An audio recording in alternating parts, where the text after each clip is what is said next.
Residency entry പെർമിറ്റുകളിൽ record നേട്ടവുമായി Dubai. 2026 ആദ്യ 6 മാസത്തിനിടെ 66,000 ഗോൾഡൻ വിസകളും 10 ലക്ഷത്തിലധികം പുതിയ റെസിഡൻസ് പെർമിറ്റുകളുമാണ് ദുബായ് താമസ കുടിയേറ്റ വകുപ്പ് അനുവദിച്ചത്.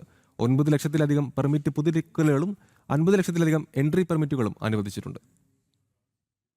2026 ആദ്യ 6 മാസത്തിനിടെ റെസിഡൻസി എൻട്രി പെർമിറ്റ് സേവനങ്ങളിൽ ശ്രദ്ധേയമായ നേട്ടം കൈവരിച്ചതായി ദുബായ് താമസ കുടിയേറ്റ വകുപ്പ് അറിയിച്ചു.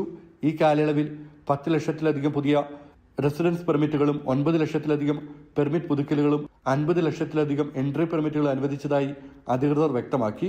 കൂടാതെ 65,000 ഗോൾഡൻ വിസകളും വിതരണം ചെയ്തു. ശരാശരി 4 മിനിറ്റ് താഴെ സമയത്തിനുള്ളിൽ അപേക്ഷകൾ തീർപ്പാക്കാൻ കഴിഞ്ഞതായും അധികൃതർ അറിയിച്ചു. ഉപഭോക്തൃ സംതൃപ്തി 95% പ്രധാന നേട്ടമായി വിലയിരുത്തപ്പെടുന്നു.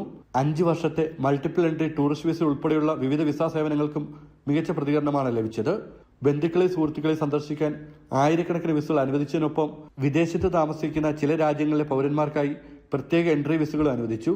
രാജ്യാന്തര സമ്മേളനങ്ങൾ, പ്രദർശനങ്ങൾ, വിവിധ ആഗോള പരിപാടികൾ എന്നിവയിൽ പങ്കെടുക്കുന്നവർക്കായി ഈവന്റ് വിസ പദ്ധതിയും തുടർന്ന് ലഭ്യമാക്കുന്നുണ്ട്. വീഡിയോ കോൾ അടിസ്ഥാനത്തിലുള്ള ഡിജിറ്റൽ സേവനങ്ങൾക്ക് മികച്ച പ്രതികരണമാണ് ലഭിച്ചതെന്ന് GDRF അറിയിച്ചു.